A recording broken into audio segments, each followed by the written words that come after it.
Ne t'inquiète de rien et n'aie aucune crainte.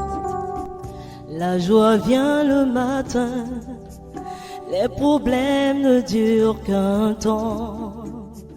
Car il y a un ami nommé Jésus qui essuiera toutes tes larmes. Oui, donc nous sommes en train de parler aujourd'hui sur de la passion, la mort et la résurrection de notre Seigneur Jésus-Christ. Lui qui offre un unique sacrifice une fois pour toutes pour les péchés du peuple, pour les péchés du monde entier, vos péchés, mes péchés, les péchés de l'humanité. Épître aux Hébreux, chapitre 7, verset 27. Par la vertu de son sang, il obtient une fois pour toutes la libération, la purification, la sanctification, la délivrance, la restauration, la guérison, l'exorcisme, la protection, la guérison définitive à tout le monde. Hébreux 9, 12.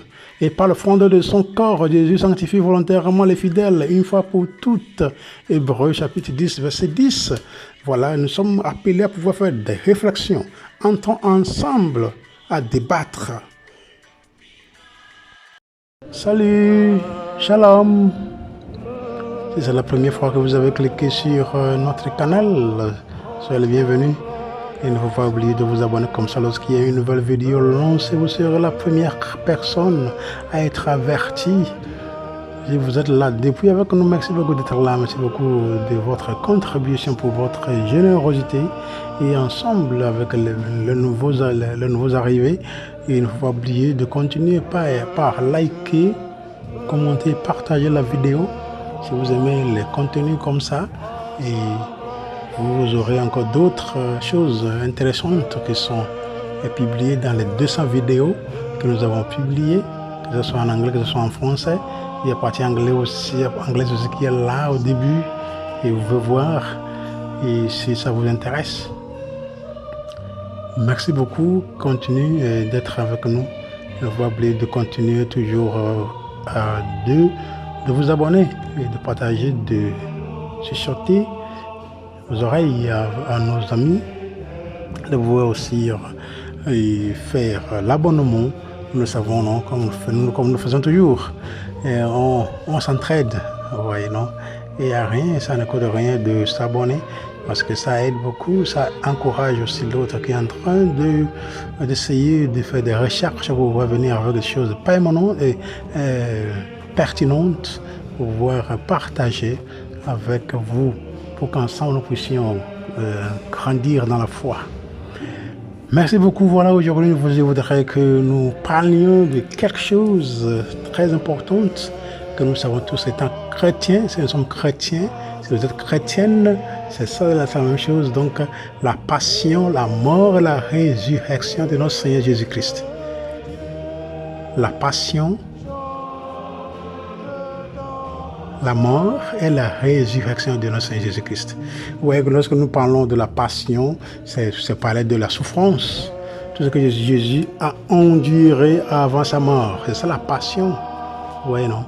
Tout ce que Jésus a enduré avant sa mort, c'est ça qu'on appelle la passion. Cette passion passant par là pour pouvoir être éliminé, cloué sur la croix. Donc nous allons parler d'abord, premièrement, sur la passion et la mort du Christ. Vous voyez que le sens de la croix, nous allons voir le sens de la croix. Du point de vue historique, notre Seigneur est mort parce qu'il a été condamné par les autorités du peuple juif, qui l'ont remis au pouvoir romain en demandant qu'il soit mis à mort. Vous voyez? Donc, la cause de cette condamnation même a été sa déclaration faite devant le Conseil suprême des Juifs, le Sanhédrin, comme quoi il était le Messie, Fils de Dieu, celui à qui Dieu avait donné le pouvoir de juger tous les hommes. Cette déclaration fut considérée comme un blasphème et le Sanhédrin en vint donc à décréter sa mort. Donc Jésus avait dit qu'il était Dieu, n'est-ce pas? Il dit qu'il est Dieu. Jésus a été tué, il a été condamné à mort, ce n'est pas parce qu'il a fait du bien. Ce n'est pas ça. Il a fait du bien, comme tout le monde entend de faire du bien. Jésus a fait du bien. Jésus n'a pas été tué, condamné à mort à cause des bienfaits, à cause de sa bonté, non, mais c'est à cause justement de sa déclaration d'être fils de Dieu, d'être le Messie. Il se compare à Dieu. C'est pour cela qu'il a été condamné à mort. Il convient de noter que cette condamnation de Jésus s'inscrit dans la continuité de l'histoire du salut du peuple juif qui l'a précédé. À plusieurs reprises, Dieu a parlé au peuple d'Israël par l'intermédiaire de prophètes, de rois, des juges. Dieu est passé par tous ces intermédiaires pour pouvoir parler au peuple d'Israël. Cependant, la parole de Dieu n'a pas toujours été bien accueillie par Israël. L'histoire d'Israël est une histoire de grands actes héroïques, mais aussi de grandes rébellions. À plusieurs reprises, le peuple a abandonné Dieu et oublié les lois saintes qu'il avait reçues de lui. C'est pourquoi les prophètes ont souvent dû subir des injustices pour mener à bien la mission que Dieu leur avait confiée. Et vous voyez que même à cause de cette infidélité, bien à cause de ces infidélités du peuple d'Israël, c'est pour ça que Dieu les a plusieurs fois punis. Beaucoup d'exil dans leur vie. Voyez, l'histoire de Jésus est le point culminant de l'histoire d'Israël, une histoire à vocation universelle. Lorsque la plénitude des temps est arrivée, Dieu a envoyé son Fils bien-aimé pour qu'en accomplissant les promesses faites à Israël, il établisse son règne sur le monde. Mais seuls quelques-uns ont accepté le Christ et l'ont suivi. Les chefs du peuple l'ont rejeté et l'ont condamné à mort. Et même aujourd'hui, de nos jours, il ne faut pas. C'est ça qu'il faut se dire la vérité. Ce n'est pas tout le monde qui croit en Jésus-Christ. Ce n'est pas tout le monde qui reçoit, qui accueille Jésus comme sauveur du monde, comme exemple à suivre, comme quelqu'un qui est venu pour nous aider à grandir dans nos liens avec Dieu le Père. Jésus, que jamais les hommes n'avaient rejeté Dieu aussi directement au point de pouvoir le maltraiter de toutes les manières possibles. Pourtant, et c'est là l'aspect le plus mystérieux de la croix. Dieu n'a pas voulu protéger son Fils de la méchanceté humaine, mais l'a remis entre les mains des pécheurs. Dieu a permis les actes issus de leur aveuglement en vue d'accomplir son dessein de salut. Voilà, c'est ça. Et Jésus, suivant la volonté du Père, a librement accepté sa passion et sa mort par amour de son Père et des hommes. Oui. Il est arrivé même lui-même à cette passion et à cette mort injuste. Il a courageusement confessé son identité et sa relation avec le Père, même s'il savait que cela ne serait pas accepté par ses ennemis. Il a été condamné à une mort humiliante et violente et ainsi expérimenté dans sa chair et dans son âme injuste. L'injustice de ceux qui l'ont condamné. Et bien plus encore dans cette injustice qu'il a subie et qu'il a acceptée par nous était aussi contenu toutes les injustices et tous les péchés de l'humanité, car tout péché n'est rien d'autre que le rejet du projet de Dieu en Jésus-Christ, qui a atteint sa plus haute expression dans la condamnation de Jésus à une mort si cruelle. Vous voyez? Donc, et c'est comme ça, et tout pécheur individuel, tout pécheur individuel, c'est-à-dire tout homme, est réellement la cause et l'instrument de souffrance du Rédempteur. Au fur et à mesure que nous n'acceptons pas ce plan de Dieu, le projet de notre salut, voilà, nous faisons partie. Jésus a donc librement accepté les souffrances physiques et morales imposées par l'injustice des pécheurs et en eux de tous les péchés des hommes, de toute offense à Dieu. On peut dire, métaphoriquement, qu'il a porté nos péchés sur ses épaules. Mais pourquoi l'a-t-il fait? La réponse donnée par l'Église, non? Et en utilisant différents langages, mais avec un fond commun, et la suivante: il l'a fait pour annuler ou effacer nos péchés dans la justice de son cœur. Oui. Donc, mon frère, mes sœurs, auditeurs et auditrices, c'est comme ça qu'il a cessé de passer. Ainsi, dans l'avènement historique de la croix, et ce qui a été fondamental n'est pas l'acte injuste de ceux qui l'ont accusé et condamné, mais la réponse de Jésus, pleine de justice et de miséricorde face à cette situation. Réponse qui était à son tour un acte de la Trinité. Il est d'abord un don de Dieu le Père lui-même. C'est le Père qui livre son Fils pour nous réconcilier avec lui. Il est en même temps offrande du Fils de Dieu fait homme qui librement et par amour offre sa vie à son Père par l'Esprit Saint pour réparer notre désobéissance. On a été désobéissant au Seigneur. On n'a pas été fidèle au Seigneur. On est désobéissant au Seigneur. Donc c'est ça, et cette passion et souffrance du Christ. Il a souffert tout ça là à cause de nos péchés.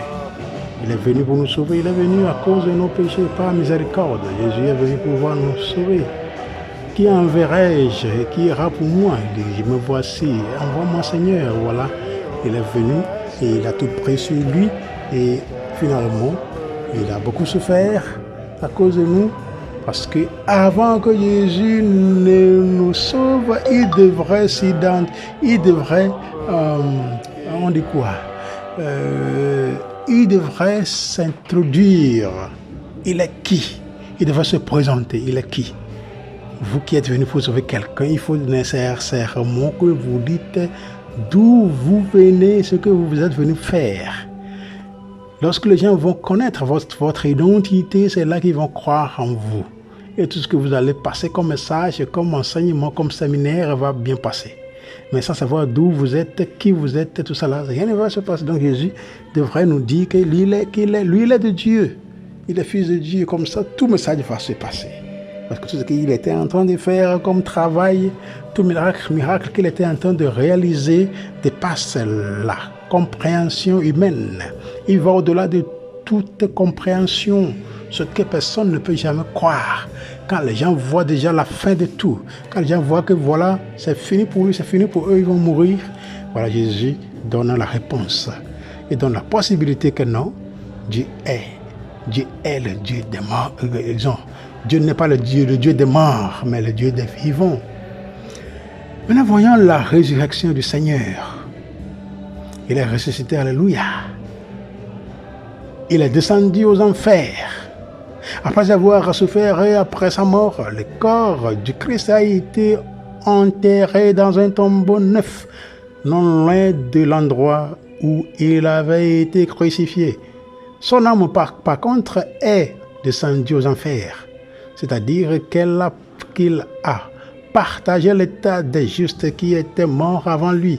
Il n'était pas encore entré dans la gloire du ciel, car il attendait la venue du roi Messie qui avait apporté le salut définitif. Vous voyez donc, c'est ça Jésus-Christ. Dans sa sépulture, la sépulture de Jésus éprouve qu'il est vraiment mort. Sa descente aux enfers a également eu un effet salvateur. Elle a ouvert les portes du ciel aux justes qui attendaient le Christ afin qu'ils puissent participer au bonheur éternel en Dieu. Voilà. C'est nécessaire de savoir cela parce que c'est très touchant, connaissant l'histoire de votre foi, l'histoire de l'auteur de votre foi, la cause de votre foi. Donc Jésus, donc, il est ressuscité des morts. Le troisième jour après sa mort, Jésus est ressuscité à une vie nouvelle. Son âme et son corps, pleinement transfigurés par la gloire de sa divine personne, furent à nouveau unis. L'âme a repris possession du corps et la gloire de l'âme a été communiquée dans son intégralité au corps. Et par cette raison, la résurrection du Christ n'est pas un retour à la vie terrestre. Son corps ressuscité est celui qui a été crucifié et qui porte les signes de sa passion, mais il participe désormais de la vie divine avec les propriétés d'un corps glorieux. L'événement de la résurrection du Christ. Jésus est vraiment ressuscité. Les apôtres n'ont pas pu se tromper ou inventer la résurrection. Tout d'abord, si le tombeau du Christ n'avait pas été vide, ils n'auraient pas pu parler de la résurrection de Jésus. De plus, si le Seigneur ne leur était pas apparu à plusieurs reprises et à de nombreux groupes de personnes, hommes et femmes, de nombreux disciples du Christ, n'auraient pas été en mesure d'accepter sa résurrection, comme ce fut le cas initialement de l'apôtre Thomas. Et même nous voyons comment ça s'était passé quand Paul, dans les actes des apôtres, vous commencez par le premier jusqu'à la fin, vous voyez comment Pierre, Simon Pierre en train de témoigner de Jésus, en train de parler même au centurion des armées romaines. Il a parlé que voilà, c'est Jésus que vous avez crucifié, celui qui était venu comme le Fils de Dieu. Il est venu pour travailler, pour œuvrer pour son Père. Il a fait beaucoup de miracles ici, là. Tout ce qu'il a fait, il a raconté. Et que voilà, les Juifs l'ont tué. Mais que Dieu, son Père, il a plu de le ressusciter. Voilà, il l'a ressuscité d'entre les morts. Il est vivant, il ne meurt plus. Voilà. Simon Pierre est en train de parler de ça, ça veut dire qu'il est passé par l'expérience avant d'affirmer. Il est passé par l'expérience, d'expérience avant d'affirmer. On ne peut rien donner si on n'en a pas. On ne peut pas affirmer et confirmer quelque chose dont on n'a jamais eu d'expérience. Vous voyez, donc c'est très nécessaire de vivre d'expérience avant d'en parler. Ce qu'on a, c'est ce qu'on donne. Si on n'en a pas, jamais on peut donner. Ils n'auraient encore moins été capables de donner leur vie, les apôtres. Les apôtres auraient encore moins été capables de donner leur vie pour un mensonge. Ils ne peuvent pas. Comme le dit Saint Paul, si le Christ n'était pas ressuscité, alors lui, Paul, porterait un faux témoignage sur Dieu, en témoignant qu'il a ressuscité le Christ, alors qu'il ne l'a pas ressuscité. 1 Corinthiens chapitre 15, verset 15. Voilà, mais Paul n'avait pas l'intention de faire une telle chose. Il était pleinement convaincu de la résurrection de Jésus-Christ parce qu'il avait vu ressusciter De la même manière, Saint Pierre répond courageusement au chef d'Israël. Il faut obéir à Dieu plutôt qu'aux hommes. Le Dieu de nos pères a ressuscité Jésus, que vous aviez exécuté en le suspendant au bois du supplice. Nous sommes témoins de tout cela. Acte chapitre 5, verset 30, verset 29, verset 30 et verset 32. Vous voyez, si ce que nous sommes en train de dire n'est pas nécessaire, on ne dirait jamais. Si ce n'était pas nécessaire, on ne dirait jamais. Donc Jésus, qui est ressuscité d'entre les morts, il ne meurt plus. Il est vivant pour les siècles des siècles. Maintenant, la pertinence du mystère pascal dans la vie chrétienne. Qu'est-ce que nous attendons? La pertinence du mystère pascal dans la vie chrétienne. C'est quand nous parlons de la passion, mort, résurrection de notre Seigneur Jésus-Christ. Donc, comme nous l'avons dit, la résurrection de Jésus n'est pas un simple retour à la vie antérieure, comme ce fut le cas pour Lazare, mais c'est quelque chose de complètement nouveau et différent. La résurrection du Christ est le passage à une vie qui n'est plus soumise à la caducité du temps, mais une vie immergée dans l'éternité de Dieu. Et ce n'est pas quelque chose que Jésus a obtenu pour lui seul, mais pour nous, pour qu'il est mort et ressuscité. Donc le mystère pascal a eu une résonance dans notre vie quotidienne. Dans la lettre aux Colossiens, Saint Paul dit ceci. Si donc vous êtes ressuscité avec le Christ, recherchez les réalités d'en haut. C'est là qu'est le Christ assis à la droite de Dieu. Pensez aux réalités d'en haut, non à celles de la terre. À propos de ces paroles de Saint Paul, et le commentaire suivant est aussi intéressant. À première vue, en lisant ce texte, il pourrait sembler que l'apôtre entend favoriser le mépris des réalités terrestres en invitant alors à oublier ce monde de souffrance, d'injustice, de péché, pour vivre à l'avance dans un paradis céleste. Oui, non, la pensée du ciel serait dans ce cas une sorte d'aliénation. Mais pour saisir le véritable sens de ces affirmations pauliniennes, il suffit de ne pas les séparer de leur contexte. L'apôtre précise très bien ce qu'il entend par les choses d'en haut, que le chrétien doit rechercher, et les choses de la terre dont il doit se garder. Vous voyez, donc il s'agit donc de mettre à mort le vieil homme afin de revêtir le Christ et les bonnes choses qu'il a obtenues pour nous. Saint Paul lui-même explique ce que sont ces biens, puisque vous avez été choisis par Dieu, que vous êtes sanctifiés, aimés par lui, revêtez-vous de tendresse et de compassion, de bonté, d'humilité, de douceur, de patience.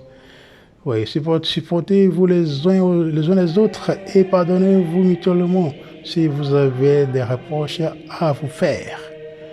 Par-dessus tout cela, ayez l'amour qui est le lien le plus parfait. On voit que la poursuite des biens du ciel n'est pas une fuite d'un présent qui ne serait qu'un obstacle pour atteindre la vie éternelle. Il s'agit plutôt de marcher avec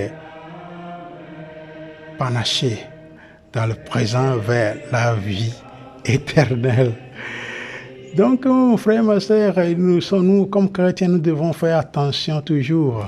Donc, nous, chrétiens, en croyant fermement que la résurrection du Christ a renouvelé l'homme sans l'exclure du monde dans lequel il construit son histoire, nous devons être les témoins lumineux de cette vie nouvelle que la Pâque nous a apportée. La lumière de la résurrection du Christ doit pénétrer dans notre monde, doit parvenir comme message de vérité, de vie à tous les hommes à travers notre témoignage quotidien. Vous voyez, personne n'est exclu étant chrétien. Si nous sommes chrétiens, nous sommes appelés à toujours essayer de pratiquer ce que les enfants de la résurrection pratiquent. Ils devraient pratiquer. Donc, parlant ainsi, il faut savoir aussi que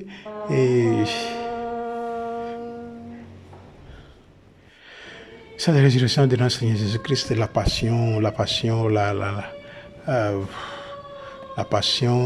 mort et la résurrection de Christ, aussi, c'est un sacrifice.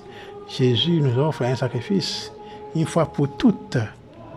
Jésus nous offre un sacrifice, un unique sacrifice, une fois pour toutes, pour les péchés du peuple. C'est ça, elle a fait ça pour les péchés du peuple. Épître aux Hébreux, chapitre 7, verset 27. C'est par la vertu de son sang, il obtient une fois pour toutes la libération définitive, la restauration, la guérison, la purification, sanctification, la réparation, l'exorcisme, la délivrance, la transformation définitive que Jésus nous a obtenue. Donc on doit faire toujours attention parce que Jésus est là. Hébreux chapitre 9, verset 12.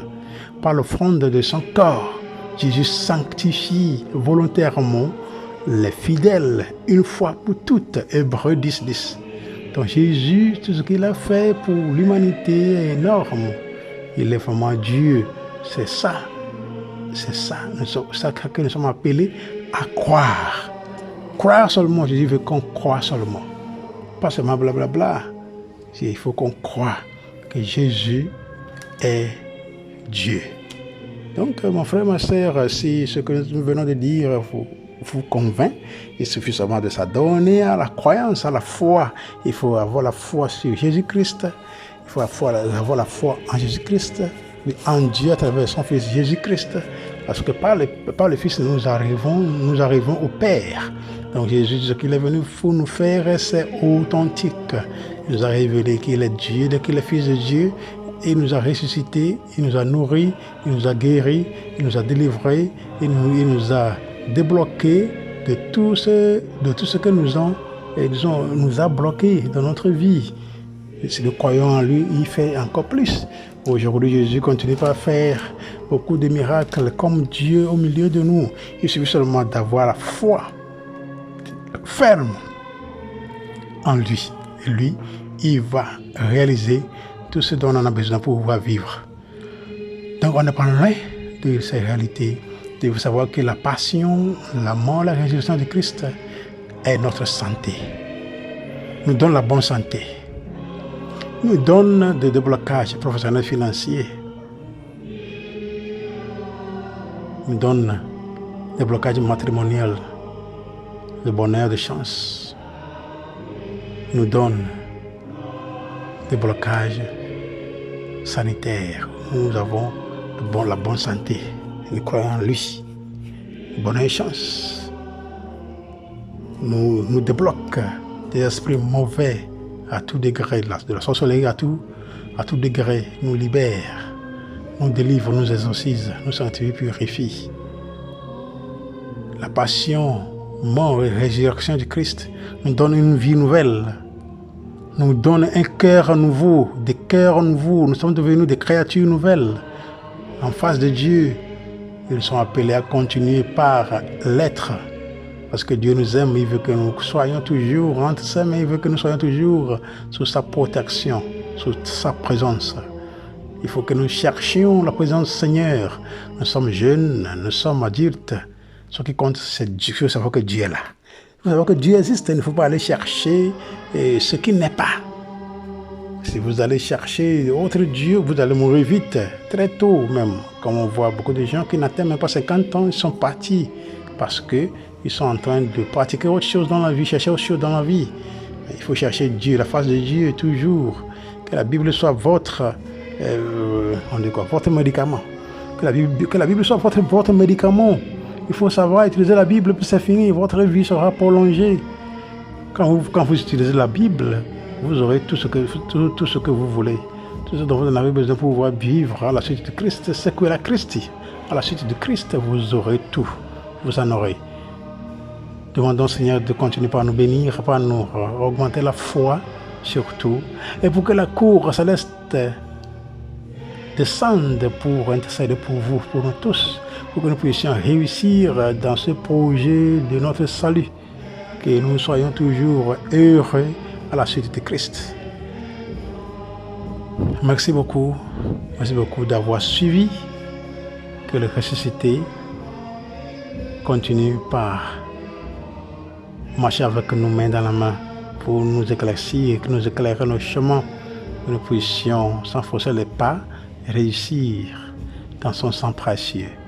Merci bien. Il ne faut pas oublier de continuer par vous abonner, liker, partager et commenter la vidéo. Si vous aimez les vidéos comme ça, vous pouvez aussi faire des propositions qui vous tiennent à cœur. Merci bien. Soyez bénis dans le sang précieux de Christ pour moi là.